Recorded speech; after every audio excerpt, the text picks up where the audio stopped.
You lose it here, you're in a world of hurt. You're hit, man. You're bleeding. I ain't got time to bleed.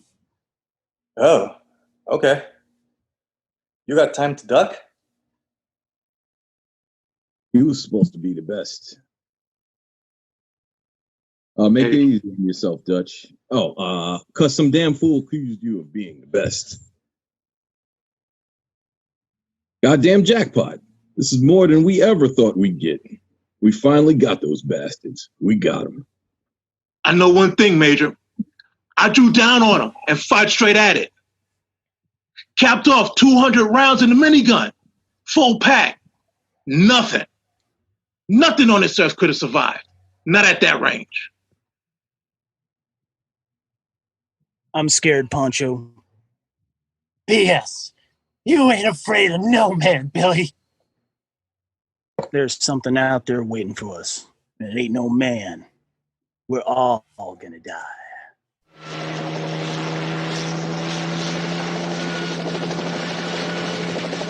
We are a rescue team, not assassins. Now, what do we gotta do?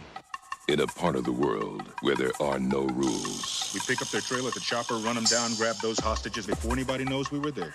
What do you mean we? Deep in the jungle, where nothing that lives is safe. You lose it here, you're in a world of hurt. Showtime, kid. Knock, knock. An elite rescue squad. You're bleeding, man. I ain't got time to bleed.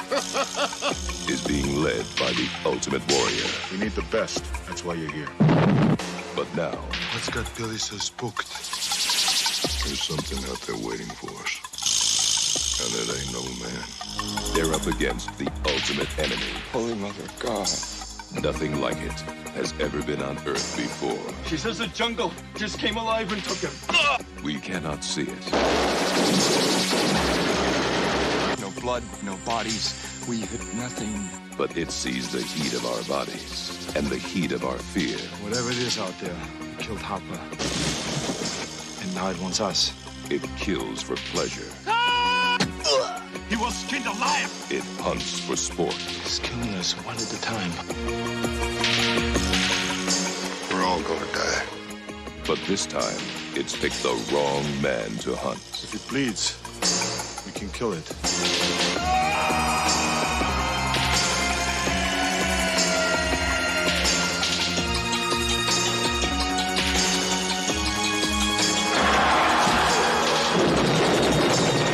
20th Century Fox presents Arnold Schwarzenegger. Predator. The hunt begins Friday, June 12th at theaters everywhere.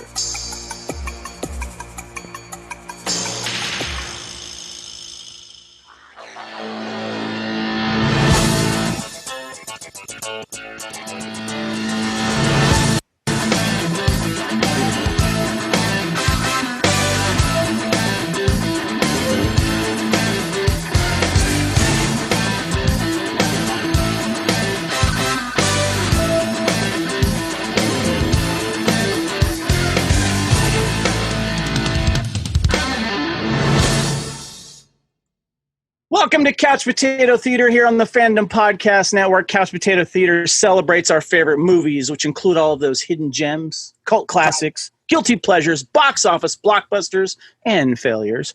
You may own a copy of these movies. When it comes out on TV, though, you love what you're watching so much you don't get off the couch, and that's the definition of what this show is all about. I'm Kevin, your host for this special Couch Potato Theater, because we are proud to present the 1987 awesome film, Predator.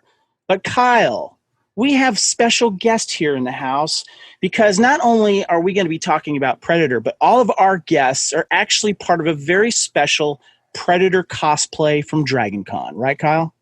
I don't remember giving you permission to allow this many people into the studio at one time, Kevin. But they all have really big guns, so I'm just going to allow for it this time. I could not say no to these guys. First of all, I'm going to start off with Johnny K. Welcome back to the Fandom Podcast Network, sir. Let's talk some Predator. You excited? Man, I've been waiting for this my whole life, man. Thanks for doing this. You bet. Next, we've got Keith. Keith, how are you, sir? I'm great. Thank you so much for having us on, man. Really appreciate it. You bet. William, I'm excited to have you on here, man. We've been doing a lot of other Zooming with the finest, and we got you here doing some podcasting. Oh, you have no idea. I can't wait to do this, man. Mr. John Cage, how are you, sir? Hey, it's good to be here. Thank you. Good to have you on here, man. And, of course, last but not least, Mr. Wendell Smith, how are you, sir? Not bad. It's time to have some fun. Okay, so reason why, Kyle, that we have these guys on to talk some Predators, because they had some fun last year. Was it last year? Or was it the year before? Yeah. Oh, God. That's I think 2 it was, years. yeah. 2 years ago, you guys surprised everybody on the last night of DragonCon, and you did an awesome Predator cosplay. So we had to have you guys on to talk about this film. But before we talk about the film, I need to know how this started. Who is the brainchild of everyone talking about doing this awesome Predator cosplay? And this picture of all these guys is going to be on the cover art of this podcast, so you'll see what I mean. So who started all this? Raise your hand. Is that Mr. William J? No? Would it be Johnny K? No? And Yes? I'll defer to somebody else because I don't remember starting. I just always remember talking about it, but I don't know how we actually decided. Okay, Johnny, let's start with you. How do you remember this starting? Well, it was DragonCon, so there's probably some drinks involved. No, I checked we got a little Facebook group when we first started, a private group just among us costumers, and I actually looked at it tonight right before we got on the air, and it was founded September 11th, 2017. So what that tells me is probably after a few drinks at DragonCon 2017, within a week or so of that, we said, you know what we got to do next year? We got 1 year to plan for this. Let's get the group together and let's just destroy this thing. So I don't remember if I had a big role in that or if it was a partnership thing. I don't know. I got to go over to Keith here. He's got to say something. I distinctly remember us being somewhere. Yes, drinks were involved. Noel was there. And there's another movie that we wanted to do with this. And the other movie fell by the wayside. I'm not going to reveal it, but it'll get out there eventually. And then this one is the one that took shape. Does that sound a little more familiar, Johnny? Yeah, and both movies were directed by the same person. I'll throw that out there. There we go. John. Yeah. Okay. John McTiernan. William, I want to head over to you here. Now, first, wait, hold on. Johnny, tell everyone that's listening what character that you played. I am Blaine. He is the character played by Jesse the Body Ventura. And Keith, who did you play? I am Hawkins, played by Shane Black, writer. William, first of all, who did you play? I am the one and only Pancho. Pancho. And when did you first hear about this event? Were you having drinks with these guys, or did they just draft you into it? I will agree with Johnny and say I don't remember the actual genesis of it. I thought in my head I thought it was all his idea. What I do remember is, yeah, there was a conversation among us, and it was kind of like sorting through it and just playing around. And like, if we were to do it, like who would be who? Like Johnny K was never really in debate who he was going to be, and kind of like just sorting through it. I'm like, well, out of all the cast, I like Billy, but Pancho makes the most sense. So that's kind of it. Wasn't a very long, complicated discussion, let's just say. All right, let's head over to John. John, tell us who you played and about how you got into this. Oh, I played Dylan. I thought I was supposed to play Pancho, but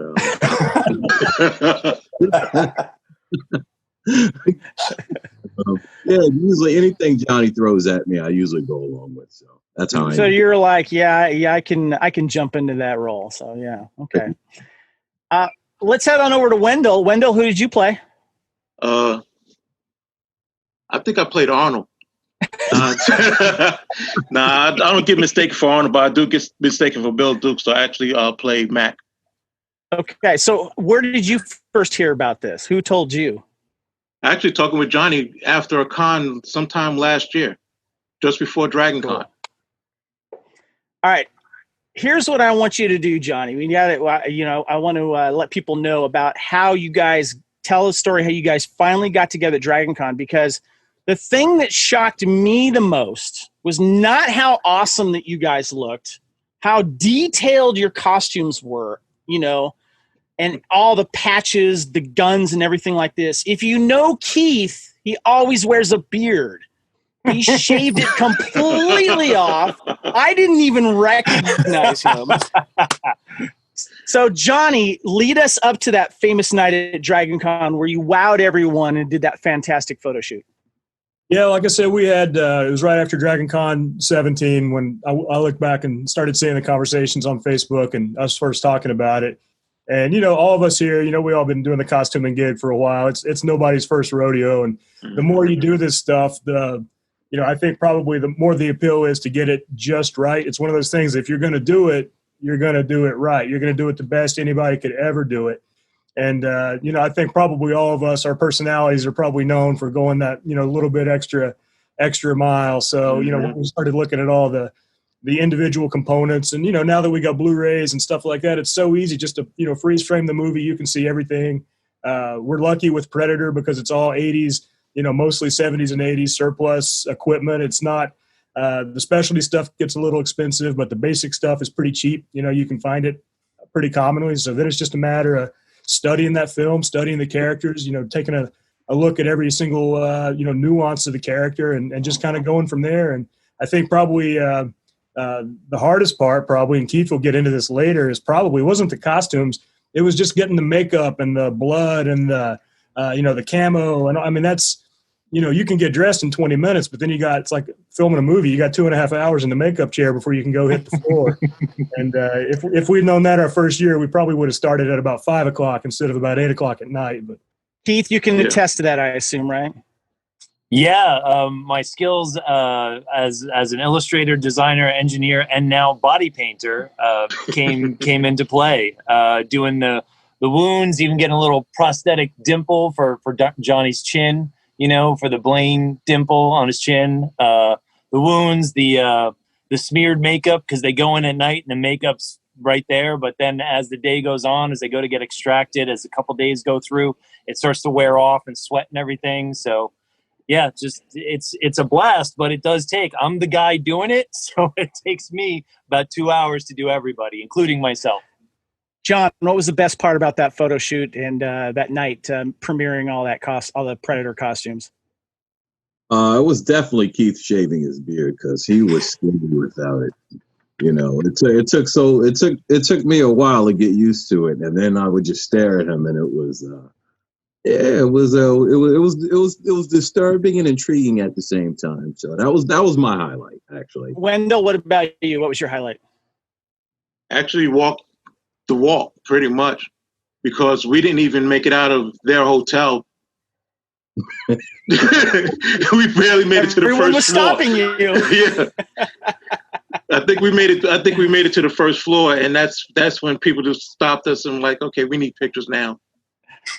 William, what about you? What was the best part of that night for you? I kind of want to echo Wendell and just say I thought it was going to be fun, but you know, DragonCon, for your listeners that don't know, that DragonCon is like a who's who of great cosplay. You see just great cosplay there. So I thought it'd be like, all right, cool, Predator, like people will get it, it'll be fun, but I was not prepared for the fact that basically for 4 hours it was a flood. I felt like a celebrity, and I'm still riding high on that, I think. You guys killed it, seriously. You made an impression, and everyone was talking about you that night and the next day for sure, and sharing those pictures.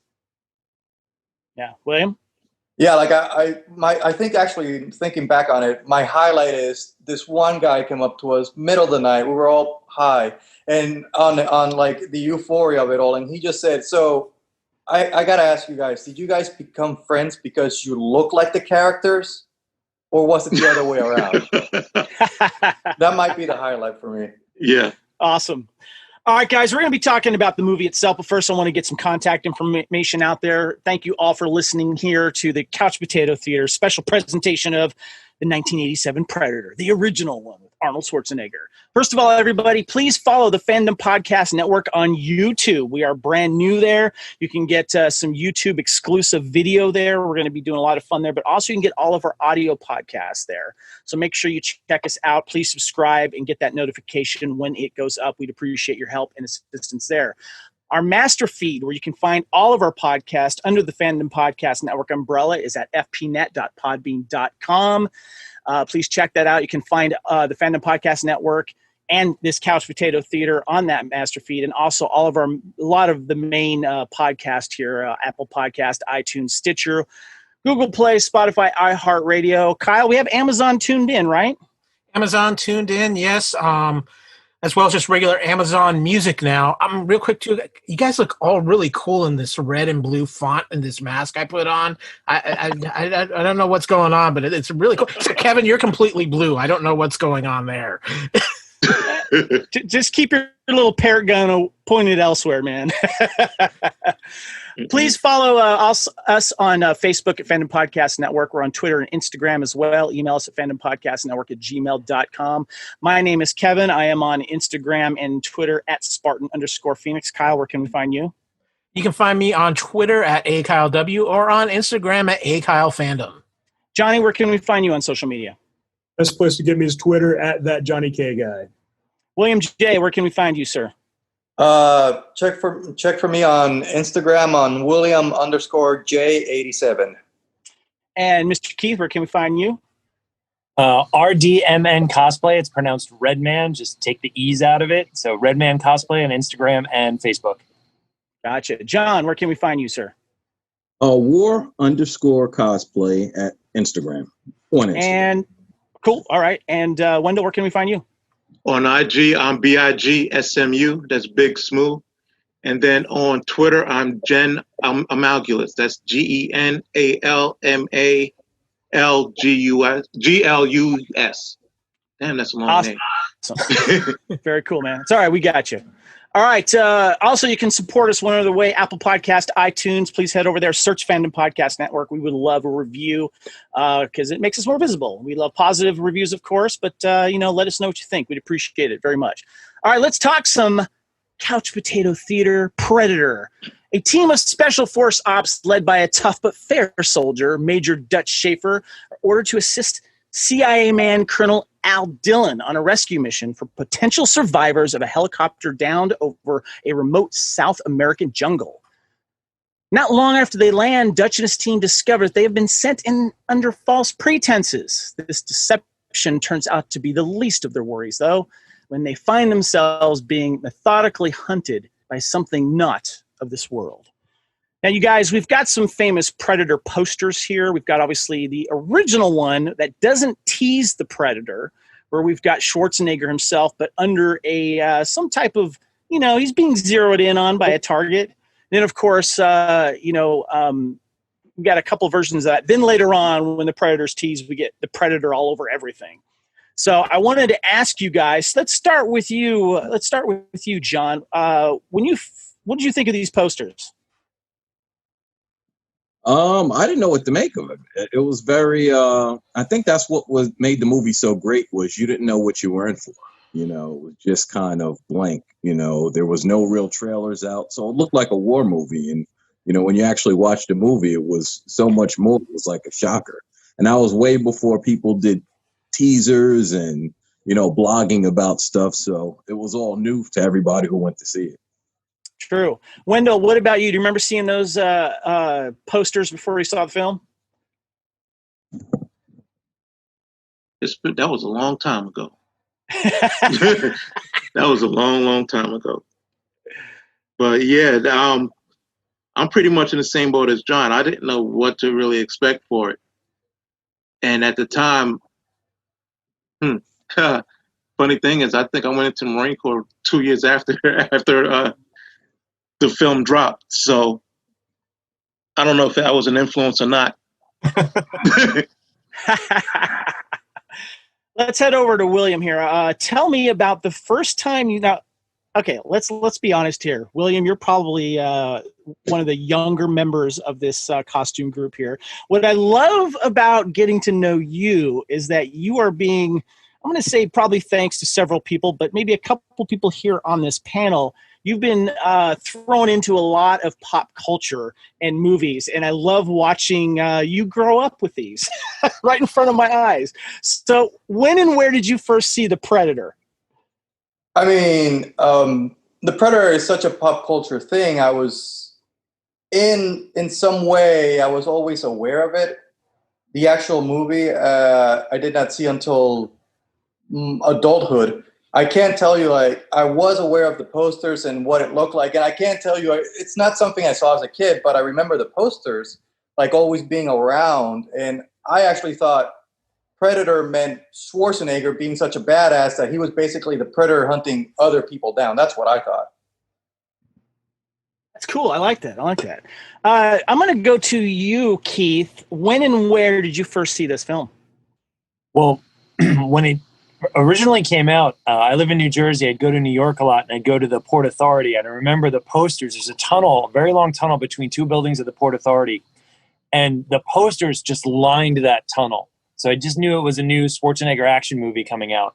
But I didn't actually see it until maybe a year or two later when it finally came out on HBO. I didn't have cable, and like my grandmother taped it for me and sent the tape over. And then I watched it with a friend, a next door neighbor, at like a sleepover. So, Johnny, what about you? When and where did you first see this? What impression did it have on you? Yeah, I never saw it in the theater. The first time I ever saw it, Fox used to show movies on Saturday afternoons at like 12 o'clock or 1 p.m. on Saturday afternoons, and I happened to catch Predator on cable, or just Fox standard network, and it was probably only like an hour and 5 minutes long because of the edit. But that was my first exposure to it, and it was already out on VHS by the time I saw it, so I went straight out and bought the VHS because I knew I was missing something with that TV cut. I knew I wasn't seeing the whole picture. There wasn't enough Jim Hopper in my Fox version that I taped, so I had to go out and get the VHS. So I saw the movie long before I ever saw the posters. John, where did you first see it? I saw it in the theater. I think at the time I was living in the Bronx still, and I remember it being like such a phenomenon. Because you're rooting, like I said, when it started out as like a war flick, you're just rooting for Arnold, and when the aliens showed up, I remember everybody in the theater looking at each other like, what the heck's going on? Like, it went left. The whole film went left at that point. But I think that's what made it so brilliant, separated it from the sequels. Because you didn't know. I saw it in the theater because I saw Commando on video first. Did I see Commando? No, maybe it was a drive-in I did, and then I was like, I got to see this on the big screen. I'm guessing you had some wonderful parent figure probably get it for you on video, right? Actually, I was down in Florida on vacation, and my parents had gone somewhere off for themselves, and I was staying with my grandmother. And my grandmother grabs me one day and says, we're going to go see Predator because I want to see Schwarzenegger. So I saw Predator in the theaters at, I would have been 13 at the time. Kyle had the best grandmother, man. She's buying all these R-rated films for him. That's awesome. A couple of taglines here. It came for the thrill of the hunt. It picked the wrong man to hunt. Nothing like it has ever been on Earth before. We cannot see it, but it sees the heat of our bodies and the heat of our fear. In this movie, Arnold will experience every meaning of the word pain. All right, guys, I want to ask you some of your favorite scenes here. Wendell, let's start with you. Now, when you guys were talking about thinking that Schwarzenegger was the hunter, that's what we were supposed to be led to believe because that's all you saw. But tell me your first reaction when you saw this, man. Favorite scene wise was when Blaine first got shot, believe it or not. Because of all people, him and Mac were close, so the way Mac reacted to it, grabbed his Gatling gun and just went at it. And then just took off, trying to find, what took his buddy out. That was all I needed to see. And then the shaving scene, of course. That's powerful. Because I actually, like I said, not too long after that movie came out, I actually went to boot camp, and in boot camp kind of reenacted that shaving scene because we couldn't use when you're out in the doggone woods, you can't use shaving cream and water. Yeah. It was magic shave and the side of a doggone mirror. There you go. Yeah, that's good. Wow. Let's go over to William. What is your favorite scenes in the film? I think the one that tops it most of all is literally the whole sequence that culminates in Billy saying something out there in the trees. It ain't human. And I didn't really remember. I was just rewatching it this weekend, so I can't remember. And I did not remember that sequence ends with him just literally dropping the line, something like, "Oh, and none of us are gonna make it out of here alive, by the way," and walks off the screen. And I'm like, "What the heck was that?" Yeah. It's just like really well acted. Yeah, I think I really enjoy the stuff between the guys more than anything else in the movie. That's true. A lot of the dialogue was really fun to watch. Good character development too. Keith, what about you? What's your favorite scene or scenes? I'd actually say, all of these 80s movies started doing the montages of guys going out on a mission, and you see the clip go into the gun and the shoelace get tied. They did that in Commando. They did it in the Rambo movie. And I think when the two nights, or the day and the night, when they're getting ready to set the ambush for the Predator, they're putting out the mines and the flares. And then good music when during that scene too. When that doesn't work, then they do, as Dylan says, the Boy Scout stuff. Then they lay those traps. So that whole sequence of getting everything ready. And even then they do it a third time when Dutch is going to face off one-on-one, and he's getting everything ready, putting on the mud war paint and, getting the spear ready. So those classic 80s montages of getting prepared. John, what's your favorite scene in the film or scenes?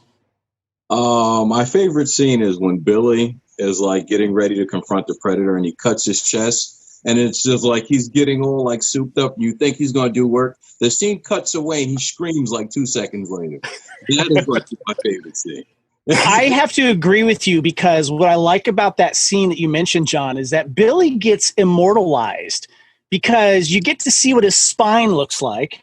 And then you get to see what his skull looks like after it goes through the Predator treatment. So good choice. I like that. Johnny, what about you? What are your favorite scene or scenes? Yeah, I'll say it. It's going to be the helicopter ride on the way in. You got Long Tall Sally playing, Little Richard's playing, and it's also it's such a great character development scene because you learn a little bit about every single character that's on board. You get just a little piece of everybody. And if that movie was made today, we would probably hear about 20 seconds of Long Tall Sally, and then they would, they'd get on with it. They played that whole song. It's like 3.5 minutes of Long Tall Sally. And they didn't need to do that, but somebody just decided, you know what, that's what this movie needs. They put it in there. It's my favorite scene. That is a great scene. William, you had another one to add? I just wanted to say that is my second favorite scene. I'm glad someone mentioned it because it's just so much fun. And you, by the time the helicopter lands, not only do you know everybody who's in there, also as someone who didn't see this movie in the 80s and a bunch of 80s movies, there's some dialogue in there that you're like, oh, that would not be in an action movie today. Yeah, that's true. You guys said some of my favorites. One of my favorites, including that Billy scene, John, is the first time that Billy senses something wrong, and he knows something's out there. He's the first one to let everyone know in his weird Billy way that there's something out there. This isn't human. And I love that we get that because everyone's looking at him going. What I love about that scene, too, is that Dutch respects Billy enough to let Billy be quiet, do his thing, and everyone else knows who Billy is and lets Billy be Billy and set the stage for what is about to happen. So, yeah. Okay, guys, we've got a lot of quotes. We quoted some in the beginning and stuff. I didn't know if anyone else wanted to throw out any other quotes. Raise your hand. I'm going to start with you, Johnny. Is there any other quotes that you like? Don't put me on the spot or anything. I say we go to William first, and you can come back to me. William? I mean, all my favorite quotes are non-Pancho related quotes. It's just like the one we quoted at the start of the thing. It's probably like my favorite. I ain't got time to bleed. Pretty much anything Jesse Ventura says, right. It's okay by me. What about you, Keith? Well, if I ever go to my character quotes, I can't really say those. This is true. Hawkins has like a couple of good lines, but he says certain things we can't say right now. So yeah. Right, exactly. Beyond that, yeah, I mean, Blade. There are just so many classic lines. There's just so many classic lines, so many 80s, beat lines that they put in there. So one-liners. So they're all great. What about you, Johnny? You said you got something? Yeah, I got an obscure one. It goes back to what somebody was just saying about, no, but when you first watch this movie, there's no question that these guys have all served together for a very long time. They all know each other really well.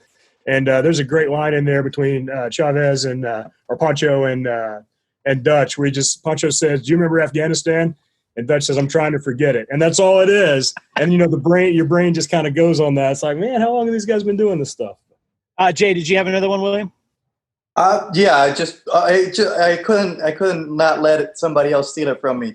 Schwarzenegger throws the knife and he says, "Stick around." And I just a little trivia about that, by the way. The reason why that scene was shot was because that bayonet knife that he had weighed 20 pounds, and Schwarzenegger was tired of carrying it around, so they wanted to get rid of it. Wow. Wendell, did you have any other quotes, or John? You guys have anything else? Or? It's more of that scream, or that yell, I should say, that Mac does. Yeah. Oh, that's the one that was asked for quite a bit last year. I'm surprised I had a voice by the end of that night. Keith, what you got a line? Yeah, actually, I was helping my aunt move stuff out of her condo a couple weekends ago, and my brother and I are the younger guys in the group that was there, which is a little scary because we were all lifting really, really heavy stuff, including this foldable couch, and we're getting close to the moving truck, and I just lost it. It was like, "We're gonna have me some fun. We're gonna have me some fun. We're gonna have me some fun. We're gonna have me some fun." Well played, sir. That's good. Okay, guys. So when we do Couch Potato Theater, depending on the film that we do, I put in a new segment recently called "Who is Your Movie Crush in the Film?" But I switched things up for this because there's only one woman in this film, but I thought I'd have a little fun with you guys. Who is your man crush in the film? And I'm going to tell you right now, in my opinion, there's one right answer, but I want everyone's opinion. And John, I'm going to start with you. Who is your man crush on the film? The Predator. The Predator. Good one. It's not the right answer, but that's a good one. Okay. Wendell, what about you? Oh, man. I'm going to say it's Blaine. He had the right attitude. You did. Until he had the hole in his chest, but that was a whole nother story. Yeah. Let's go over to Keith. Who's your man crush on the film? Oh, I don't know. I might actually go with Dylan, with Carl Weathers. You get to see his bicep flex, and then you get to see the other half of his arm on the floor. You get to see the most impressive, manly handshake of all time, and then you get to see where one ends up. So that's good. Exactly. Hell yeah. Let's go with William. William, who's your man crush on the film? I was originally going to say Dylan, but Dylan would lie to me, and I don't like that. So I think I'm going to go with Billy. Why Billy? Billy I don't know. Billy's perceptive. I think that's cool. And that mullet he was rocking, like, my hair does not do that, so I may have a little bit of jealousy going on too. You have jealousy. All right, Johnny, who is your man crush on Predator 1987? At the top of the movie, General Phillips was looking pretty good when he did the briefing, so I got to go with General Phillips.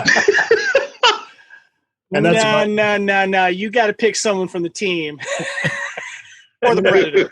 Yeah, it's got to be Blaine. I love Jesse Ventura. I was a big 80s wrestling fan, back in the day. Love Jesse and everything I've ever seen him in. I'm not a Minnesotan, so I can't talk about his politics or anything, but he was probably my man crush back then. He was larger than life and probably a little bigger than Arnold, size-wise, mass-wise. True. Keith, you had something else you want to add? I was going to say, does Kevin Peter Hall count? The unmasked Kevin Peter Hall as the helicopter pilot? Sure. Yeah. Okay, the winner was, by the way, it was William. It is Billy, by the way. He is the correct choice. It is my Come on, man. He had like a second thing going on there, second sense. He knew what was going on, and he told it like it was, and he took that Predator on like a man. And I think the Predator had respect for Billy, because of what he did to Billy. So that's all I'm going to say. Okay, here's another one. This is something I've added just to this podcast because it's so important to the film. Who had the best weapons? Whether it was guns, blades, grenades. Let's head back to Johnny. Johnny, who had the best weapons? Yeah, it's a no-brainer for me. I love me some grenades, and there's a heck of a lot of M203 grenade launching in this movie, probably more than any other film. But you got to go with the minigun, and that's all I'm going to say. So Blaine is your pick. What about you, Wendell? Yeah, see, when Blaine was blown away, that became my my favorite as well. I mean, when you could cut grass down at 200 rounds per hey. Yeah. The wife doesn't get upset with you. The neighbors don't bother you. Johnny, you had something else you want to add? Just on that minigun. Everybody knows it's the same one Arnold used in Terminator 2, but what a lot of people also don't know is that it was Lee Majors was carting that around at the first of Scrooged. It was the same prop weapon. So. Yes, it was. Thank you for noticing that. All right, let's go over to John. Who had the best weapon? Which character in the film had the best weapons?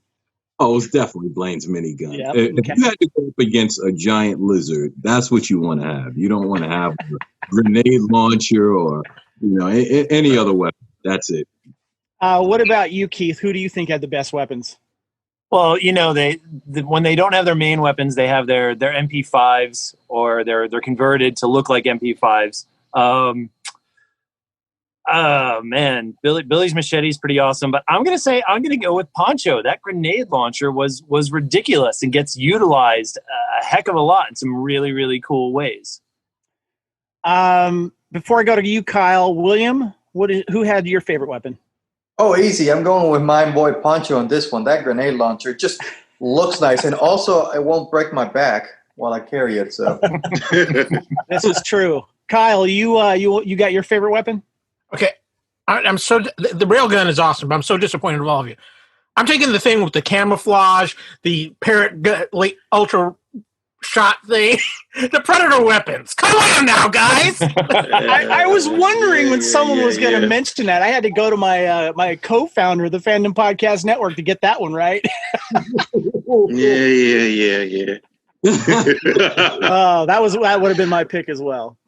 Okay, guys, so I need to talk to you guys about the Predator itself. I posted some pictures earlier in the chat. I don't know if you saw it, Wendell or John, but originally, I'm going to spoil it now, that the Predator looked different. It was actually a younger Jean-Claude Van Damme inside a different type of Predator costume. There's a picture you can look online. Oh, yeah, I think I've seen those pictures before.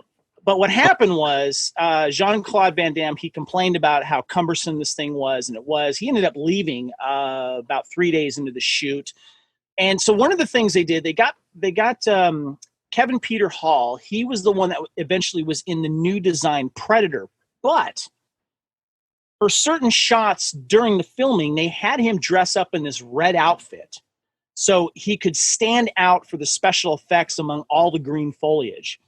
So we finally got probably one of the most iconic aliens of all time. I want to get your guys' thoughts, what you thought when you first saw the alien. And I'm going to start with you, William. What did you think when you first saw this film and you finally got a hold of seeing the alien, and especially when he takes off his mask? Well, like you said, my experience was a little different. I saw it much later in life. But when I first saw it, I can pretty much say I think my father made the right call not letting me see this as a kid. Without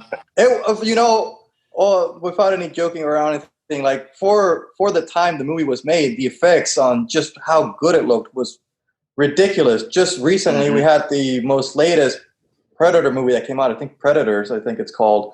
Went to see it in theaters, and I thought, that has nothing on how vicious and nasty the original one looked. Definitely better than the lobster suit Van Damme wore. This is true. This is very, very true, yes. Let's head over to John. What was your impression when you first saw The Predator? What did you think of it? Oh, that film was light years ahead of its time. There was no other alien that looked like It was such a badass. And then the height of, like you said, Peter Hall, just everything put together. It was a film ahead of its time. So I was impressed. Let's go over to Wendell here. You seem to agree with that. This Predator was hidden through most of the film. We saw little bits of it when he gets injured, and then we see the whole thing, man. From the invisible scenes where they just showed the shadows and how it reflected through how the backgrounds reflected through it, to the red suit, to him finally showing up. It was like watching WWE almost, or WWF at that time, because you have the character doing his promos in the back.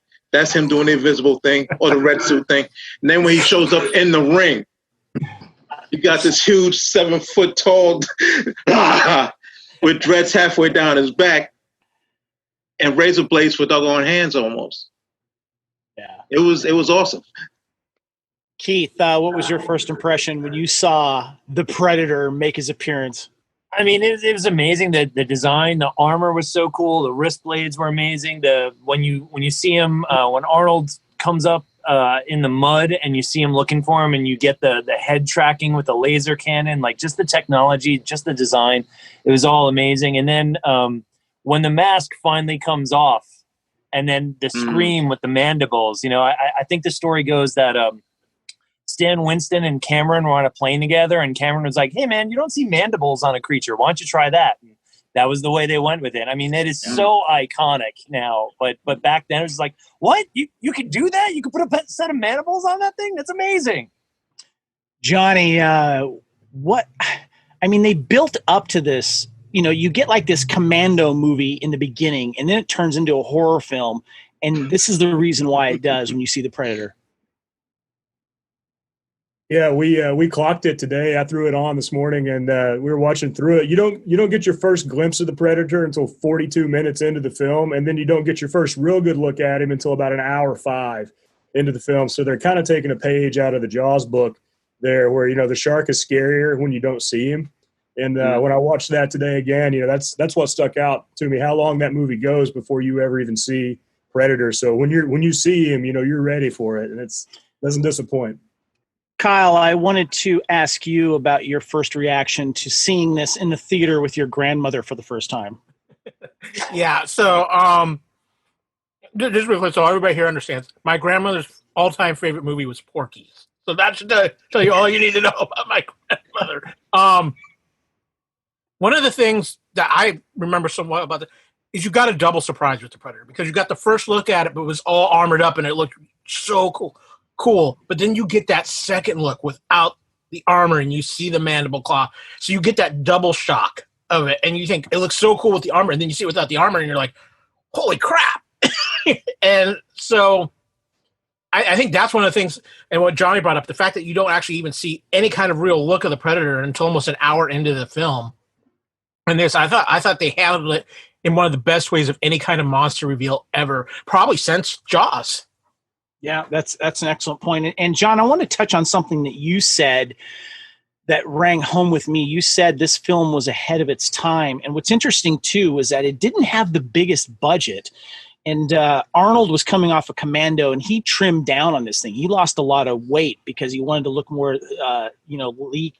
slim and fit. But when you're watching it now, it feels like it hasn't aged. It could take place like right now. It is that type of timeless film. And that's one thing I think that a lot of new fans are picking up on, because it's not dated really, with maybe some of the things in the language and stuff like that. But other than that, you could see these guys leaving tomorrow for Afghanistan.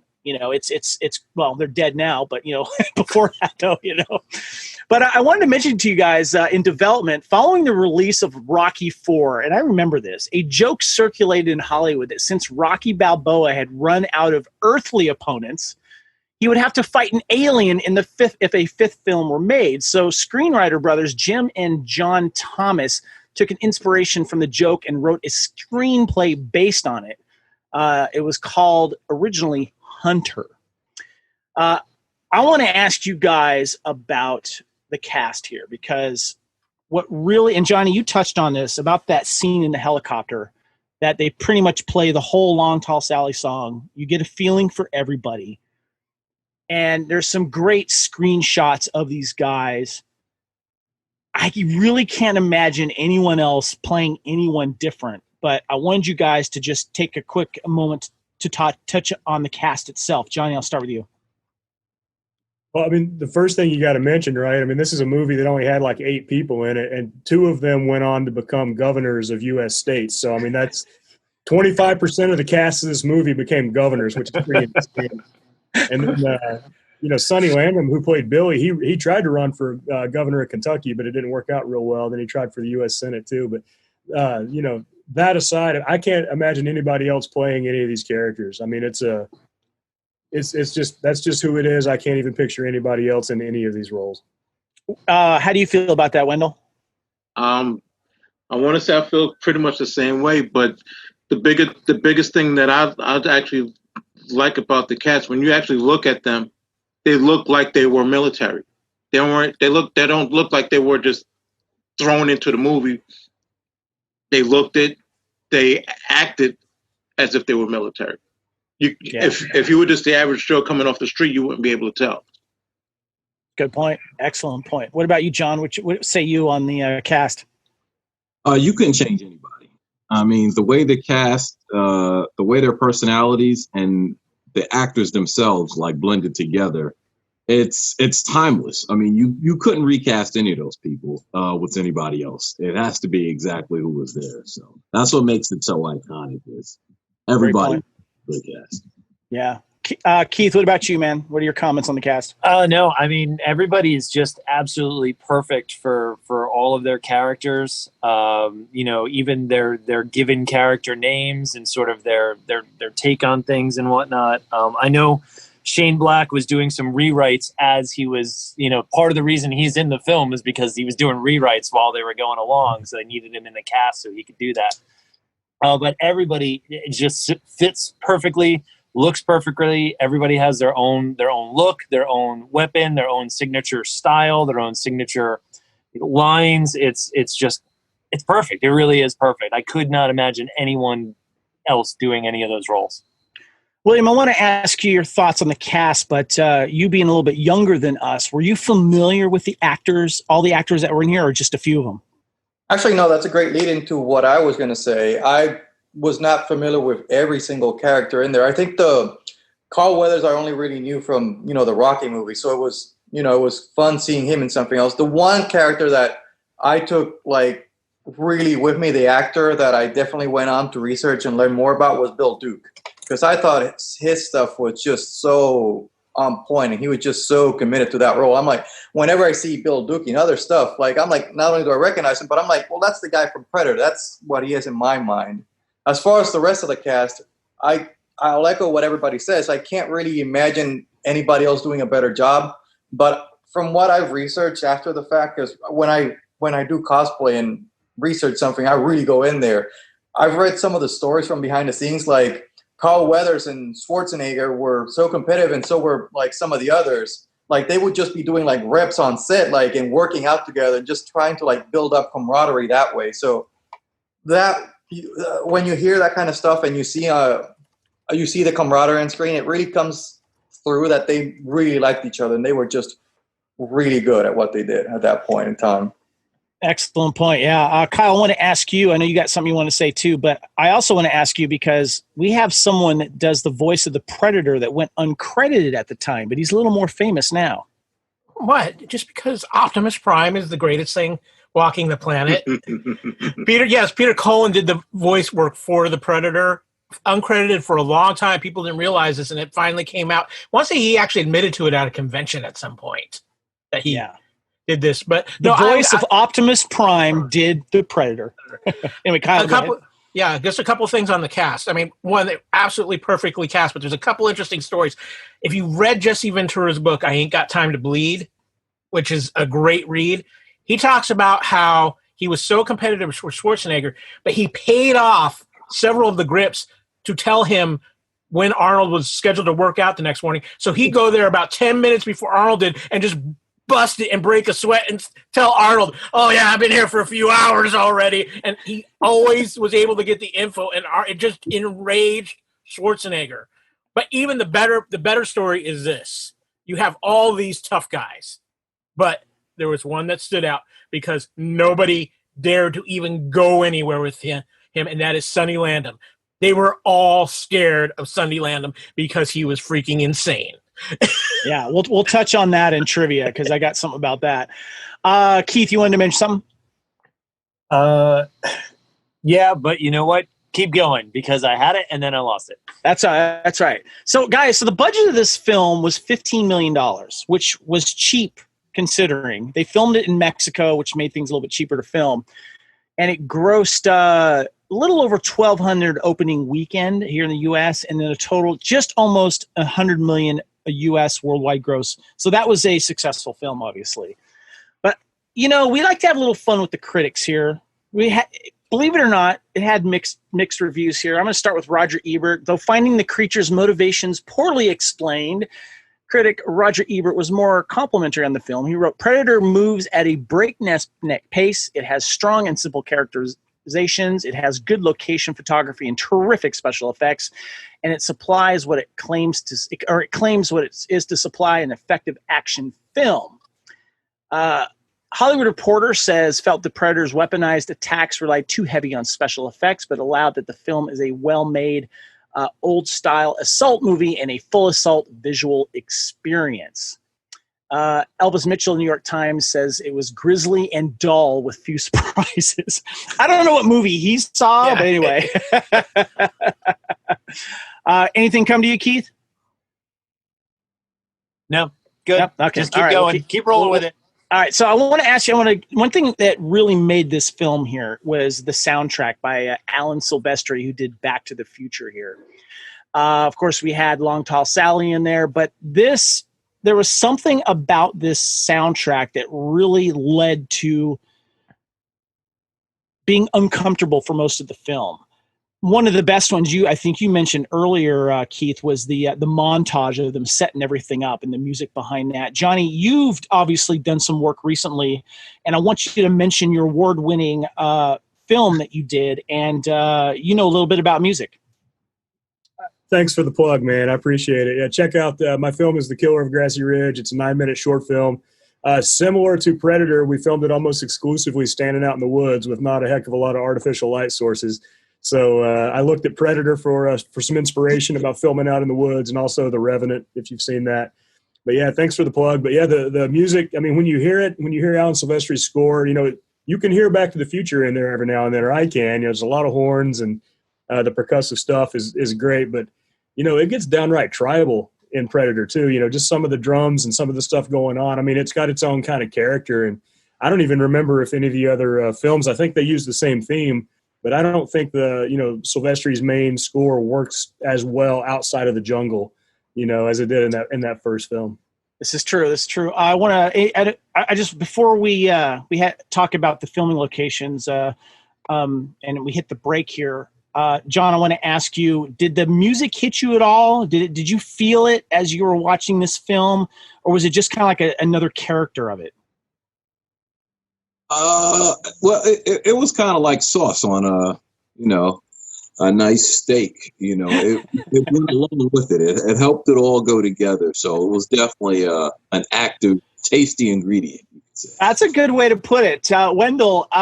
To me, it stressed me out, but it was a good stress, man. What about you? The music? Yeah. It put you. It put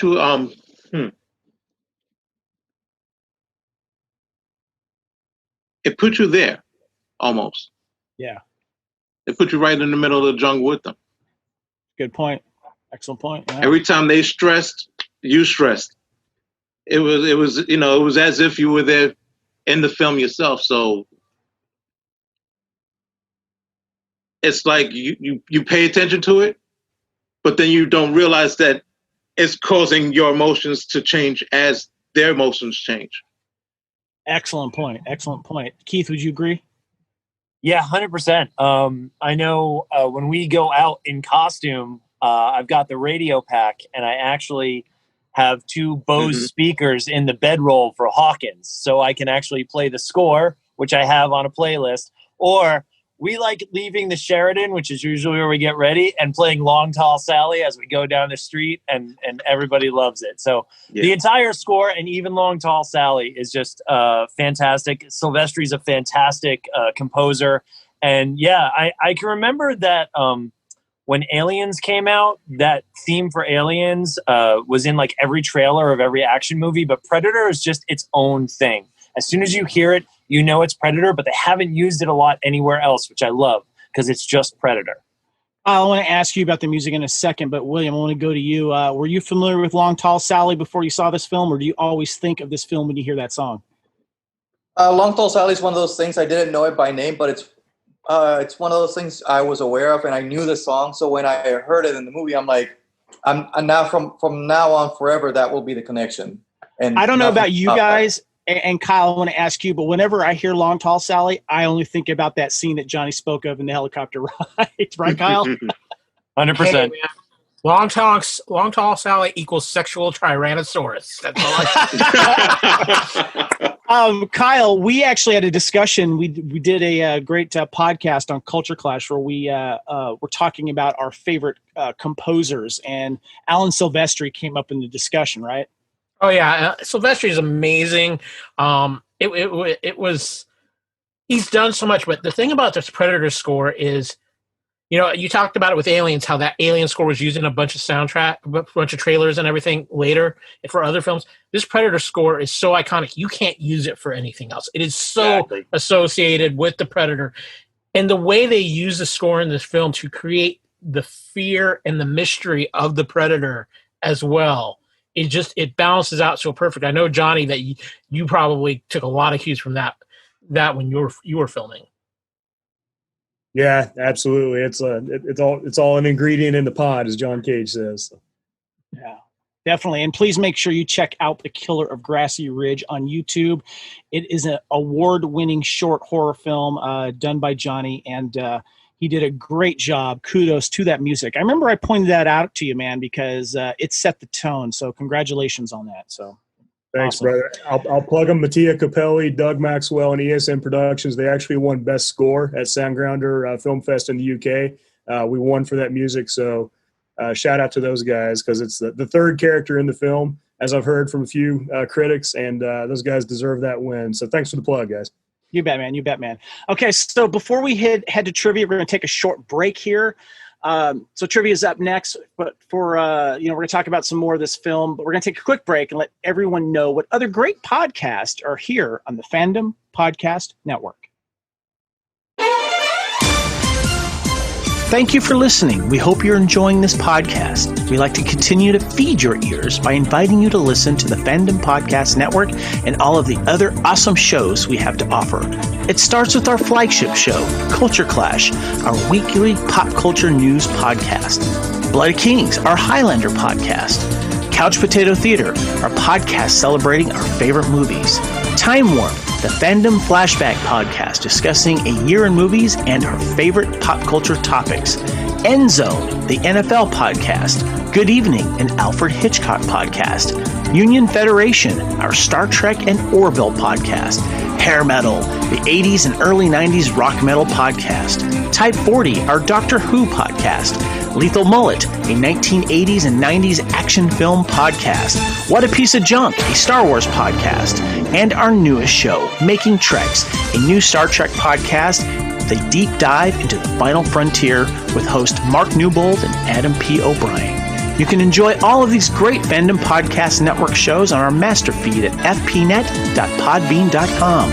Fandom Podcast Network is also on Apple Podcast, iTunes, Stitcher, Google Play, Spotify, and iHeartRadio. You can also find us on Facebook under Fandom Podcast Network. You can also email us at fandompodcastnetwork@gmail.com. You can also find us on Instagram and Twitter under Fandom Podcast Network.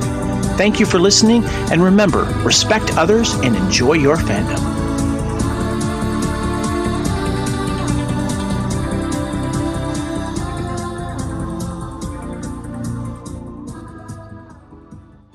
All right, welcome back to Couch Potato Theater. We are talking the original 1987 Predator, and we got some fun trivia here.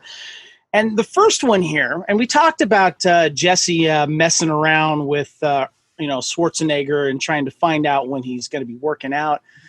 He was delighted to find out from the wardrobe department that his arms were 1 inch bigger than Arnold Schwarzenegger. He suggested to Schwarzenegger that they measure arms, with the winner getting a bottle of champagne.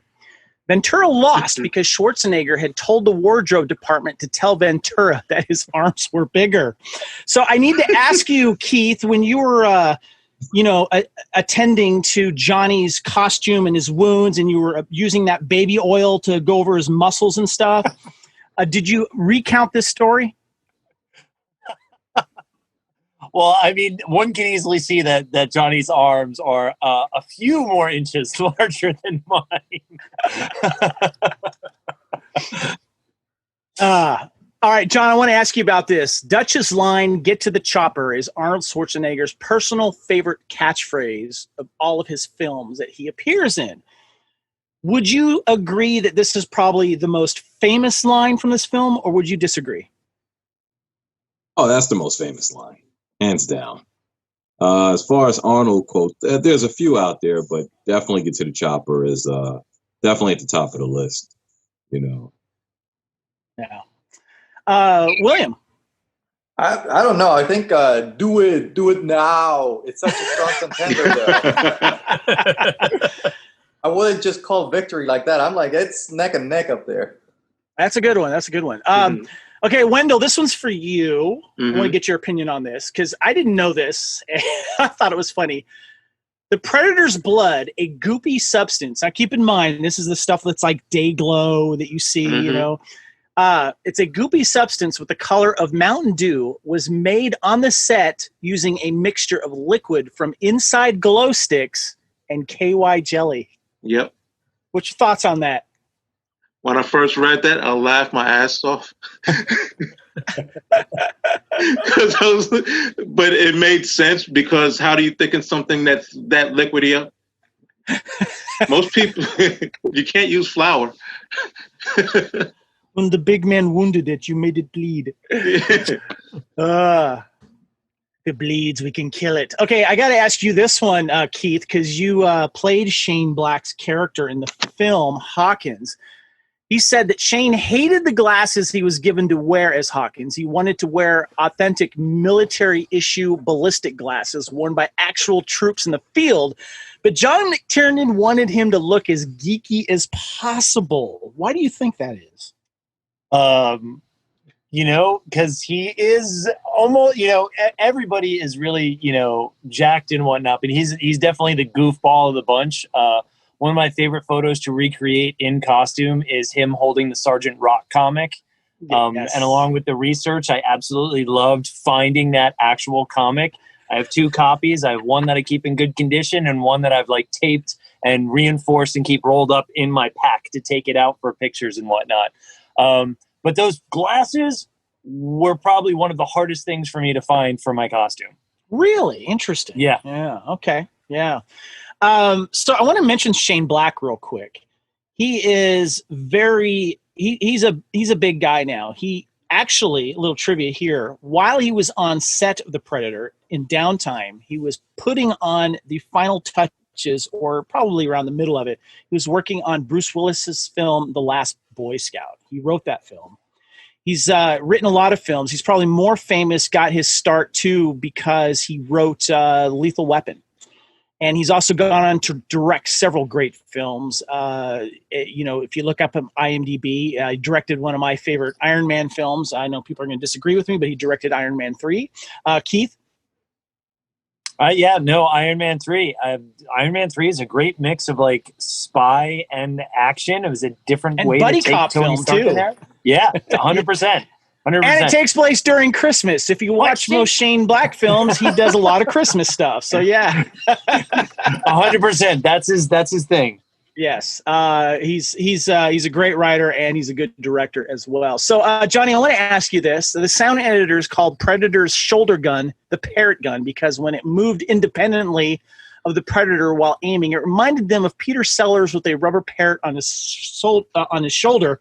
But this was probably one of the most effective weapons. I'd never seen anything like this. It was nasty. Yeah, man, it was brutal. When I was a kid looking at that, all I wanted in 1987, 88 was a Predator action figure that came with all these cool weapons, and I wouldn't get that until like 25 years later or something. But yeah, that the shoulder weapon. I mean, where do you even stop? The shoulder weapon, the claws, the bomb, like all that stuff is just next level stuff, man. It's the only thing that can take Schwarzenegger down, right? Yeah.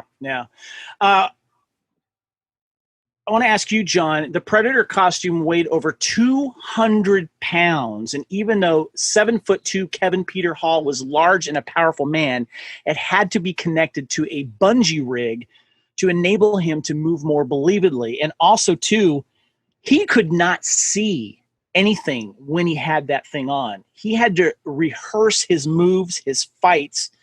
Schwarzenegger got hit a few times when he wasn't supposed to. Can you imagine wearing something like that? That's ultimate cosplay right there. Yeah. I couldn't imagine wearing a 200-pound suit, but I could imagine how hot it was on that thing also. Think about it. Wow. Yeah. Wendell, I want to ask you this because this is one of the most effective scenes in the film. The distinctive clicking and gurgling sound the Predator makes throughout the movie was thought up by Peter Cullen, voice of Optimus Prime, after the producers approached him to give the Predator a voice. I don't know about you, but that stuff creeped me out. What was your feeling on that? Same, because that was well, yeah, there were other Alien movies, but that was one of the first where the interaction was in your face and he was actually trying to take you out like the bully up the street versus take you back to his ship and do strange things to you. Yeah. So hearing those sounds is like, okay, what is this? And then they made them talk too and repeat their voices. It's like, yo, what is this? Keith, you wanted to say something? Yeah, this is actually what I wanted to talk about earlier. The clicking is so iconic. Way back in the day, the first Aliens versus Predator video game was on the Atari Lynx. And if you played as an alien or a colonial marine and you went into a room and there was a Predator, they were always cloaked. All you heard was the clicking. And all you wanted to do was get something up against your back, like the wall, and just scan that room because you know some stuff was about to go down in a few seconds. This is true. Kyle, I wanted to ask you something here. Kevin Peter Hall stated in an interview that his experience on the film wasn't a movie. It was a survival story for all of us. For example, in the scene where Predator chases Dutch, the water was foul, stagnant, and full of leeches. And when you look up on the internet and you look at the trivia, filming this movie was not fun. A lot of the terrain was on hills and stuff like that. Can you imagine? That man wins an Oscar just for putting himself through the kind of torture he went through, wearing not only the weight of that suit, but having to do all those action scenes in that suit. He was a big guy, but he wasn't like this big buff. He was a very skinny guy, actually. So that's what makes it so amazing about the physicality he used, because he's very similar built to Doug Jones if you see his pictures. And Doug Jones is not a big man. He's tall and lanky, but he's not a big man. And so what he did in this movie, when you consider the heat, the weight of the suit, and the conditions, is just phenomenal. He should have been paid more than any of them combined. Yeah, man, I can't imagine. William, I got a question for you. The film had the second biggest opening weekend of 1987. It was ruled by Beverly Hills Cop 2. Now, this came out in 87. Weren't you born in 87? Good memory. Good memory. That is correct. Have you seen Beverly Hills Cop 2? I've seen Beverly Hills. No, yeah, I have seen both. Yeah. Yes, yeah, I'm a huge fan of that one. So, I want to mention one last thing about trivia before we get into some of the sequels and some of the other fun stuff. So, this this is the reason why Billy is my favorite. I'm a huge fan of Sonny Landham. I've seen his other films. The studio's insurance company would not agree to insure the production unless a bodyguard was hired for Sonny Landham, who played Billy, for the sole purpose of protecting people from Sonny. The bodyguard followed Sonny everywhere to ensure that he didn't get in a fight, since he was well known to be violent and short-tempered. John, did you know this about lovely, beloved Sonny Landham? No, I did not. I heard it recently on a YouTube channel, talking about it. But that's something I was unaware of. But that picturing him being violent is a scary thought. So. I want to throw this to Wendell and Johnny.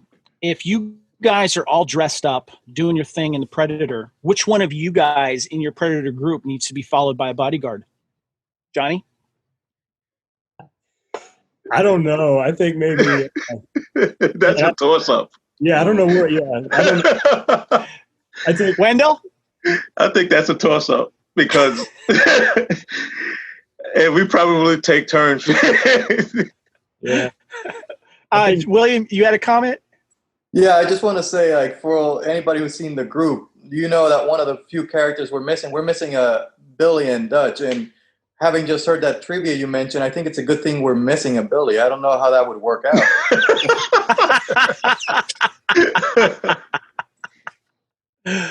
Well, he was much more tame during the actual film.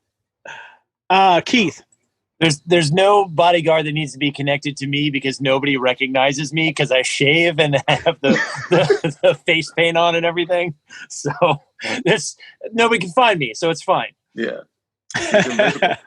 All right, I want you guys to tell us briefly. We're not going to talk about the Aliens versus Predator films. We're just talking about the Predator films. I want to know quickly what you think of Predator 2 that came out in 1990, Predators in 2010, and the recent one, The Predator. And then I want you to tell me which one is your favorite sequel/remake. I'm going to start with you, Johnny. Yeah, so Predator 2, I like it. It's not my favorite movie. It's definitely sweetened on me in time, and I love Danny Glover. I think Danny knocks it out of the park. The last half of that movie is off the charts, when he gets on the ship. And I would say spoilers, but it's been like 30 years, y'all. So if you've not seen this movie yet. Exactly. But, the last half of Predator 2, off the charts. So that movie's actually grown on me a lot over the years. So I like Predator 2 a lot. Predators, it's been a long time since I've seen it. I probably Adrian Brody buffed out, bro. Yeah, I don't think I've seen it since it came out, but I remember being really impressed by it, and I remember being very surprised by it because I didn't expect it to be as good as it was going to be. So I need to get a rewatch on with that. And not to be Debbie Downer, but when I saw The Predator in 2018, no disrespect to Mr. Shane Black who directed it, it was not a film for me. I was not a big fan of The Predator that came out in 2018.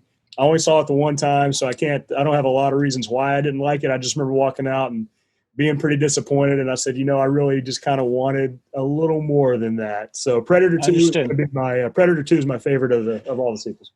All right, I'm going to head over to you, William. Have you seen all of these? What's your take on them, and what's your favorite of these either sequels or reimagines here? Well, I was going to say thanks, Johnny. I actually haven't seen Predator 2, so thanks for that. No, but I know the story behind them. Like, I've gone back. I've seen Predators and I've seen The Predator. Predators, when it came out, I remember seeing it when it first came out. I didn't know much behind the lore, so it was perfectly fine movie. It didn't stick in my mind or anything like that, so I just remember it being perfectly fine.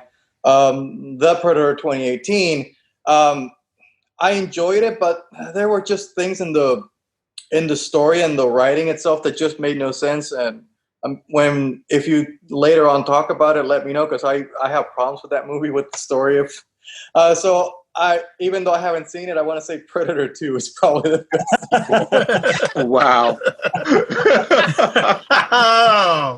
All right, I'm going to get over to you, Keith, here. What's your quick take on these Predator films, and which one's your favorite?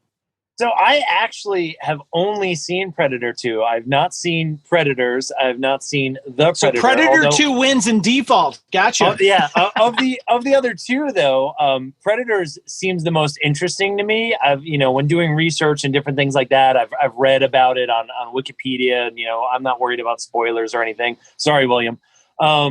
But Predator 2 I thought was great. It's done what some franchises don't always do, like the Alien franchise. For a long time, they always had Sigourney Weaver in there. And nothing against Sigourney Weaver, but you can have an Alien movie without Sigourney Weaver. So it was really interesting that they put in Danny Glover, you had Bill Paxton, you had the other people in there. They upgraded some of the weapons and whatnot. And the best thing about it, again, sorry, William, is on the ship at the end and the different designs of the Predators. That just amazing. When you get to see that everybody has their own sort of take on the Predator, or they have their own styles, their own weapons. I think you kind of spoiled that with a GIF that you did in the chat of everyone in costume between take doing their dances in the Predator costume. Which I had never seen until literally this day. And once again, sorry, William. All right, Wendell, I want to go to you. What's your quick take on these Predator movies, and which one's your favorite? Predator 2 by a large margin. I mean, I actually did like Predators as well, but because Predator 2 was just they brought it back, and it wasn't the jungle this time; it was the city. Granted, it was Chicago of all cities, but it wasn't Chicago. It was L.A. It wasn't Chicago. L.A. Yeah, it was L.A. So, they brought it back to the city. I'm like, okay, that's something I can get with. Even though with Predators, you had the Predators fighting each other, which was kind of cool as well. That's what made it cool for me once everything was... It was like, okay, this guy's doing his hunt. These guys are trying to get away from him. But then this guy is pissed off because he's hunting who he wants to hunt. So everybody's fighting each other. Yeah, that's a good point. Before I head to you, John, Keith, you had something else you want to add? Yeah, so as William mentioned earlier, in our costume group, we don't have a Billy and a Dutch at the moment, but we do know a guy who does an amazing Scorpio, the guy at the very beginning of the movie with the flak vest and the cocaine in his beard. We know a guy that does that character. The guy with the two machine guns. I know who you're talking about. Yeah, he's got the cocaine coming down his face. We know a guy that does him, but we're having problems with a Billy and a Dutch. All right, John, I want to ask you, again, as I mentioned, ask these guys, what's your take on the Predator films and which one's your favorite? Well, I've seen all of them, and I got to say Predator 2 was amazing. It wasn't on the same level as the first one, but it was a great sequel. It changed up the setting. They introduced different characters. You had the cartel people, so I thought that was a very action-packed film. Predators, it was good. It was interesting. It introduced new characters, and everybody had their own weapons and stuff. So it was good as well. But that Shane Black, the Predator, that was horrible. It was absolutely the worst film I've seen in years. Sorry, Mr. Shane Black, if you're watching this, but it was a steaming pile. Kyle, I know we are huge fans of Predator 2. What's interesting, too, is that it takes place in Los Angeles 1997, and the film came out in 1990. And I love the fact that the town has gone to crap, and you're like, great, we got six or 7 years here before this is what it looks like. Great cast as well, Kyle. I know we're big fans of the cast, and we're also actually thinking about doing a Couch Potato Theater just on Predator 2 because there's so many reasons why we like it. Yeah, so let me kind of hit these prequels and sequels and reboots here in backwards order because I got a lot of thoughts on Predator 2, but I want to start with the Predator. The only even quality thing that really came out of that movie was the great dialogue between Keegan-Michael Key and Thomas Jane because they were great in that film. The Predators, a lot of great, interesting concepts. I would love to see them explore more, but this was one of those movies where they did something in the trailer that they didn't do in the film, and what they did in the trailer had everybody talking about it, and everybody I know was ticked off when it didn't happen in the film. Because if you remember, you have the scene where Adrian Brody stands up and he's just covered from head to toe with laser sights from Predators. And in the film, he's only got like 2 on him when that scene happens. And everybody I know was so annoyed by that because they love this concept of just all of these Predators. And they changed that, and everybody I know was just so disappointed with that. But like I said, I think Predators had some interesting concepts in it. But Predator 2 was so amazing because, one, they had the courage to go in a totally different way with their leading man, taking Danny Glover as this aged cop who's just living in the most chaotic version of Los Angeles since probably Escape from L.A. Of course, to put it in an urban setting, that was, I think, the tipping point for me with Predator 2, to go from the jungle to the urban setting, to have the courage to make those kind of changes. But, of course, for me, the thing that will always warm my heart about Predator 2 is it gave Bill Paxton the trifecta, to be killed by the Terminator, the Alien, and the Predator. I'm glad you brought that up, Kyle. Thank you very much. I'm a huge fan of Predator 2.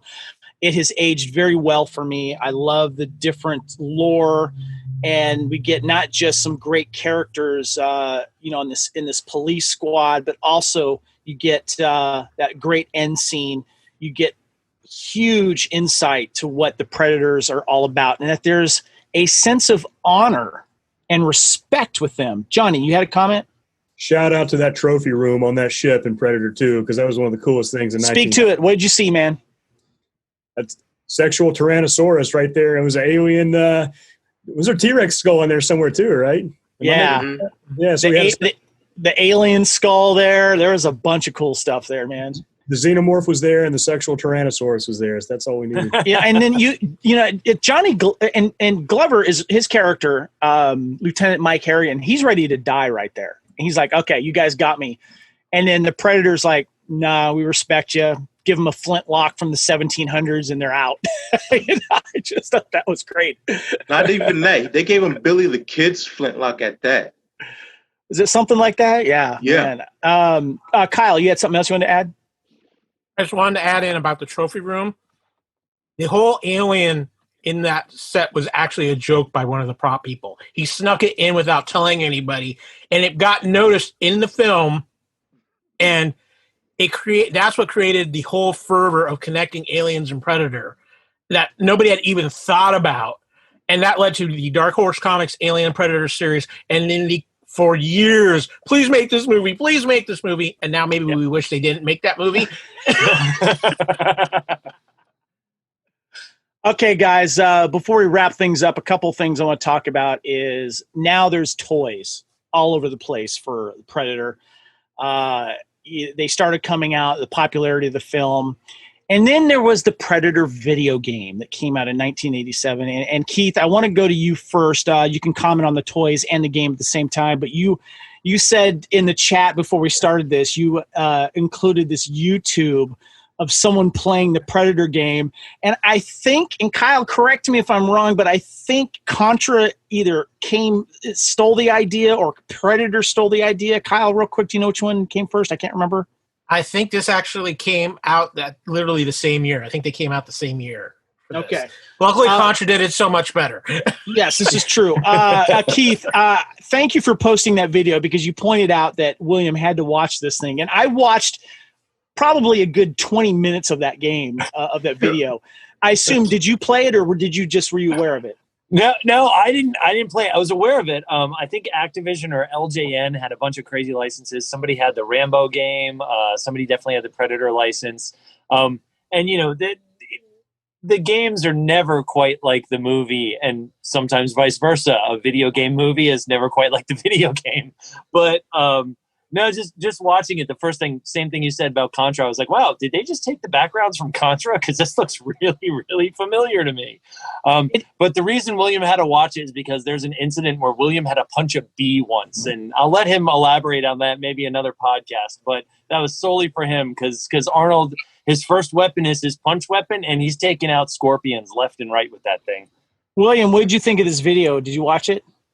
Yeah, it looked very familiar to the stuff I used to play. Like, I was big into Contra as a kid because it was one of those few two-player games me and my brother could play on the same console. So I am very familiar. When he posted it, like I didn't. If he hadn't mentioned the bee, I would have made the connection. So I was so distracted looking at it. I'm like, it's giving me contra. I was like, I want to call up my brother and be like, get online. But like, I got 20 minutes before I got to do this podcast. Maybe we can sneak in a level to a contra or something. John, Wendell, you guys look like you played a little contra in your past. Wendell, no, I'm not a gamer. Nope. no. What about you, John? Oh, I love Contra. It was Contra and Super Contra. Both awesome games. What's funny is I put up some screenshots here that in the Predator one, there's an actual scene where he's running along and you see skinned bodies hanging up in the trees from the alien. It's so Kevin. Yes. You got to let me say it. Yes. Up, down, left, right, B, A, start, man. There you go. Actually, I think the game I posted the link to might not have been the same one that you had to, because I know there's like in your notes there's like the Sinclair version, the Commodore version, yes, the NES version. Yeah, I saw the screenshot of the one with the bodies in the background. I was like, oh, that's what happened to the rest of Hopper's men. Okay. John, you had a comment? Oh, it was BA Select Start. Oh, that's our Select Start. Ah, yes. John knows, man. He knows. All right, guys. Have you guys bought? Raise your hand if you have. Do you guys have any Predator, either collectibles or figures or anything like that? John. Don't have any. Sorry. Johnny. I think I have everything NECA put out. Yeah. I love some Predator figures. Yeah. What about you, Keith? I definitely have. A friend of mine hooked me up with a NECA Hawkins because, hey. But also, I remember very specifically being at RetroCon like a year or two ago with Johnny, and they had like a 16-inch Schwarzenegger from Predator. And we were so on the fence. Like, I was like, dude, it's $50. I think I'm just going to get it for you. And he's like, no, don't worry about it. We got to film some other stuff. Like, Are you regretting that now? I kind of am. I mean, he'd be like, why are you giving me more crap to fill my house? But still, I kind of wanted to get that for him. Oh, so good. So good. All right, guys, I want to wrap this up here. And Wendell, I want to start with you, man. How rewatchable is this movie for you, and how often do you visit it? I watch it every so often, maybe every couple of years, just because. But yeah, it's definitely a rewatchable movie. Yeah. Yeah. What about you, John? Whenever it's on a sci-fi channel, I'll watch it, with the commercials and all. The definition of this podcast. Even though you may own it or whatever, when it comes on basic cable, you're still watching it. Exactly. Keith, what about you, man? How rewatchable is this for you? How often do you watch it? I probably watch it. I mean, I definitely watch it before DragonCon for prep and whatnot, but or before podcasts if I'm invited on. But but no, I almost like once a year, once every couple of years. Few and far between are the people like William, where you have to be like, all right, I have to introduce you to this iconic film. But yeah, for me, every once in a while, like anyone said, if it's on the Sci-Fi Channel, TNT, whatever it is, it's like, I guess I'm here for the next however long it is, wherever I tuned in, because I got to watch it. All right, William, Keith called you out here.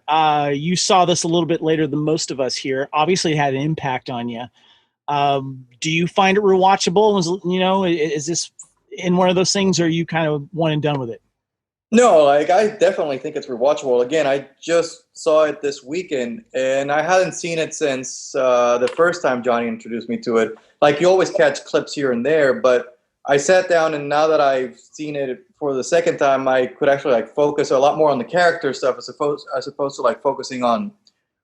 When I first saw it, I was focused on what was the main story, and then I was taking a lot of notes for costume-wise and stuff like that. Because costume-wise is really the only thing that I think shows its age a little bit. Like, it's a lot of there's a lot of surplus stuff, but I pretty much it's getting to the point where I watch it every time we're going up to DragonCon because I want to get into character and want to do good stuff with the cosplay. It's basically that, and I'll give a shout out to that little music video that we all know about on YouTube, Predator the Musical. Those are the two things that I watch to get into Predator the Musical. We're going to do this. Johnny, I have to thank you because you have become William's surrogate pop culture father here. And if I were ever to move in your vicinity, I would probably relieve you of that duty and take over for you, or just will it to me. I'll be more than happy to take over that if you can't handle that anymore. You've done this with William a lot, so I want you to let me know how rewatchable is this movie for you, and how often do you revisit it? I watch it any chance I get. I don't know if there's too many more rewatchable movies than Predator. I mean, it just never gets old. It's not dated at all. I don't think the story's not dated. The setting, the setting's not going anywhere. I'll make a bold statement. I think it is probably the second greatest action movie of all time. And that's not a slight to Mr. McTiernan, because he directed what I think is the first greatest action movie of all time, which is Die Hard. And I think Predator probably stands right up against Die Hard as the two best action movies of the 80s. And we can debate that on another podcast, but that's just my opinion. So I think Predator is one of the most rewatchable films of the 80s, and probably one of the most rewatchable action movies of all time. Kyle, I want to give you some final thoughts first, but I want to go to Keith. Keith, you had another comment? Yeah, I just want to say thank you so much for mentioning Johnny being Williams' surrogate into the world of movies and 80 movies and whatnot. I love watching Johnny will post something on Facebook like, all right, we're showing him this tonight. We'll post his thoughts later. It's been actually amazing to see William watch these classic movies. And Johnny's also done this with me a little bit, because I would say I have a really good movie knowledge, but I'm not always as well-rounded as I think I am. So Johnny takes care of that. So yeah, he's the guy for that. But and it's good to know you're there, Kevin, too, as well. If something I will. to Johnny. And Johnny, I also appreciate you now knowing that William is influenced and knows pretty good of what hair metal is. So thank you for making sure of that with many of the road trips you've taken with him. But Kyle, I want to go to you real quick. How rewatchable is this for you? Well, first of all, I just want to say I have this envisionment now of William in some kind of like Clockwork Orange device that Johnny's put him in. Just watching movie after movie after movie. But no, the Predator is one of the I agree with Johnny. It's easily one of the top action films of the 80s and one of the most rewatchable movies ever, because this is one of those things. It doesn't matter what, if it's sci-fi, HBO, whatever, you click it on, you're going to end up finishing watching it unless you've got to be somewhere. I watch this at least once, if not twice a year. It's just usually once I'll intentionally just to sit down to watch it, but I usually catch it on cable at some point. But it's timeless too, because of how it's filmed and it being in the jungle. There's no environment around you that dates things, and the weapons are timeless. So you've got that. So that's one of the reasons why this movie stands out as being so timeless. And I mean, it is the most machismo cast of all time. It just oozes out of this film like Mountain Dew KY jelly blood. Kyle, you made a good point there. The minigun and the blade that Billy has ages very well. Johnny, you had a comment? Kyle just reminded me of something. We're all G.I. Joe fans, and we all grew up with G.I. Joe. And, Predator, in my opinion, was the closest thing we had to a G.I. Joe movie in the mid to late 80s. That's true. I'm not talking about cartoons. I'm talking about live action, because we didn't have a G.I. Joe movie for another, 20 years after that. But Predator was the closest thing we had to a G.I. Joe movie. Billy, to me, was Spirit. Dylan was, Stalker. You could sub in your G.I. Joes and Footloose and Tunnel Rat, and you could sub in all these guys. So that was kind of the closest thing 80s kids had to a G.I. Joe movie back in the day. I gotta interject. How many of you guys had G.I. Joe figures that were taken out by the Predator? Wow. Keith's raising his hand. Johnny's raising his hand. All right, guys, I want to get everyone, as we close this up here, a chance to give us your final thoughts on Predator, this 1987 classic. First of all, I just want to say thank you guys all for coming on. And I'm going to include that picture of you guys in costume in the cover art so people can see this, because you guys made an impact, not just on the people that know you, but on all of DragonCon, because when that picture went out there, it was shared everywhere. And I remember coming across you guys going, they didn't tell me a damn thing. Anyway, I want to give you guys, first of all, thank you guys for coming on and give you guys one last chance to say anything else about Predator 1987. And I'm going to go to you first, William. First of all, I'm very proud of you. And keep it up. If there's any way that Uncle Kevin here can help you in your pop culture fandom, please let me know. But I want to know your final thoughts on 1987 Predator. Well, don't ask Johnny. There's a whole list of movies he's got recorded. But as far as the movie goes, this is one of my new. It's like a new old classic. It's given me so much. Not only is it a great movie, not only is it such a awesome quotable movie, but then there's all the stuff that came after it, like all the cosplay stuff and all the good memories that came out of it. And it gave us this group, which is just awesome. So it's just nothing but good memories. That's basically how I feel about the movie. I'm not crying. You're crying. Wendell, I want to go to you, brother. Thank you so much for coming on, man. Give me your final thoughts on Predator. It was a good movie. It was a fun movie. Parts of it, for the uninitiated, probably would scare the piss out of them. Yeah. But it's definitely something that they would turn back around and be like, I need to watch that again, because it does have so many key phrases, key action points. I mean, it's a fun movie. Yeah, it is. It is. Well said, man. John, thank you again for coming on, man. And what are your final thoughts on Predator? Well, I got to say thank you, first of all, for having me on. But my final thoughts on Predator is that's the most testosterone-driven film. It is steroids. If you want a kid, if you want a son, play that while your wife is pregnant, and that film will give you a boy. It'll help you grow a beard too. So, it's just one of those films. It's iconic. So, don't give away my beard secret. Oh man, that's a good one, John. You're making me cry here. All right, Keith, Beardman over there. Thank you so much for coming on, and please give me your thoughts on Predator. Oh, thank you, Kevin and Kyle, for having me and for having the guys. The group has been a blast. Once again, I keep apologizing to William. Sorry about this, William, but when we go through DragonCon on those different nights we're there, anybody like over 35 is just blown away that we did the costumes. We did them with such accuracy. Anybody that asks us for a photo, we stop for. We just love that people just get so excited about their youth coming to life and whatnot. So it's the movie itself, fantastic. As I said, watch it every 2 years. If it's on cable, I'll stop and watch it. But the Predator group has just been fantastic. Like, there are different things we do with groups, different photo shoots, things we do, pool parties, etc. But the Predator group, Sunday night, that's our jam. Anybody coming out and seeing us, we just love to make you guys remember your youth. It's a great movie. So what we and a need lot to of fun. do in future Dragon Cons is before Sunday night, Predator night, we need to tug on your beard before it goes away. Is that what you're saying? I've actually, I think last year I may have filmed a time lapse of me shaving it off, which I think I've shown to one person. It's just too upsetting. I also want to give you credit too, guys, because and William, I'm going to go to you, and then Kyle, I'm going to go to you, and then Johnny, we'll end with you. But I just want to mention to you real quick, Keith, that you guys were in not just costume, but you were in character. And you did an excellent reading of Hawkins, which I cannot say here on the podcast, that I was very impressed with. So you guys did fantastic jobs. William, final thoughts. Thank you for coming on, by the way, man. Predator. Oh, you're welcome, man. Thanks for having me.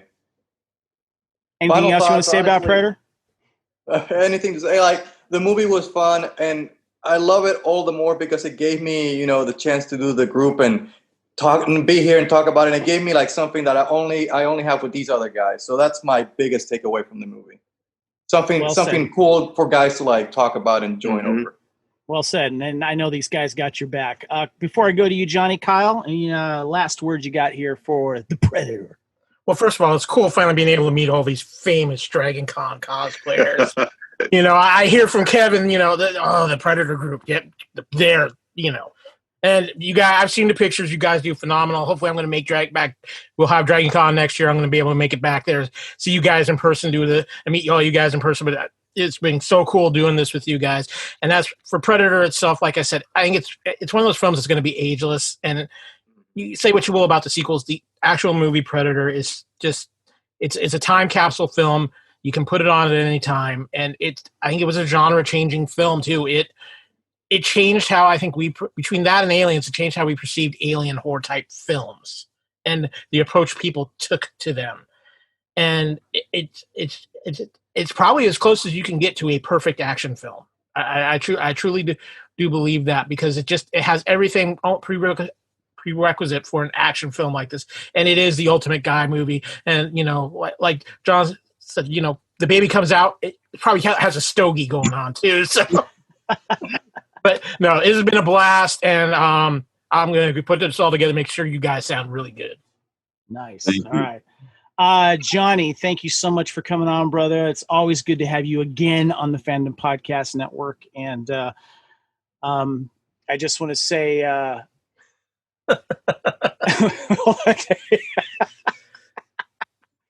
I just got to mention real quick, Keith put a little sign up saying that they are taking applications for Billy and Dutch. So if you do one of those costumes, please contact these guys and show up for DragonCon, because that would really round out the whole team here. But let's go to Johnny, our Blaine here. Sir, thank you so much.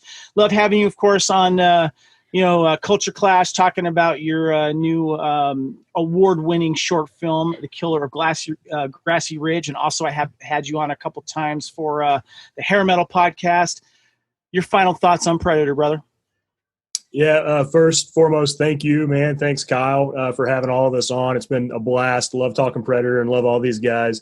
As everybody knows, it's been costuming for a while. Some of the best reception you get for a costume is when you do the group thing. That's when you get your buddies together and you take the place by storm. And it's not just one of you causing a disturbance. It's a whole posse of you, showing up together. And as somebody said to me at DragonCon a few years ago, he said, somebody in this group called somebody else. You guys had some meetings for this to happen. I said, yeah, we had some coordination going on. So, I think this is one of it's one of my favorite groups just because of these guys. And the other thing is, it's a movie I've loved since I was 7, 8 years old. And I now have a different connection to that movie because we linked up with, Bill Duke on Twitter. He's seen our stuff. He's retweeted some pictures and said some cool stuff about it. Once the photo went out to the RPF, the replica prop forum, I think it got shared a couple thousand times or something. It's been around the world. So it's pretty cool to kind of grow up with one of the best action movies of all time and now have a really special connection to it. That's a lot different than just being a fan of the movie. It's almost kind of like we're, a tiny part of that movie too. And I love these guys. And Kevin, Kyle, thanks for having us. Yeah, you bet. Kyle, first of all, I want to thank everyone here for showing up, but I got to give some extra love to DragonCon because it is one of our most famous weekends that we share together, one of probably our favorite weekends. And obviously this year we could not go because of COVID. Johnny also hosts an awesome Finest G.I. Joe costume group pool party after the parade on Saturdays that had become quite epic and we enjoy very much. But Kyle, a lot of people that don't know, we have DragonCon to thank for this Fandom Podcast Network, don't we? Yeah, something might have happened at DragonCon a few years ago. I might have said something to you about it. Something about, hey, Kevin, you want a podcast? Meeting you in person for the first time, and I just throw that out there too. So. Yeah, we became Facebook friends first. We had mutual friends, and we met in person at DragonCon 2015. And Kyle was like, hey, man, I want to talk to you about podcasting. I said, dude, that would be great. Talk to me after DragonCon. And the rest is history. Guys, first of all, Kyle, thank you so much for coming on and helping with the editing and getting this thing helped produce. Thank you so much, sir. Of course, you'll get my bill on this one later. All right. Just put it on the list. Put it on the list. Thank you for joining us here on the Fandom Podcast Network and Couch Potatoes Theater's special presentation of Predator, the original one from 1987. Thank you to my guests, Johnny, Keith, William, John, and Wendell. Until next time, we will see you on the couch. Thank you, and goodbye, everyone.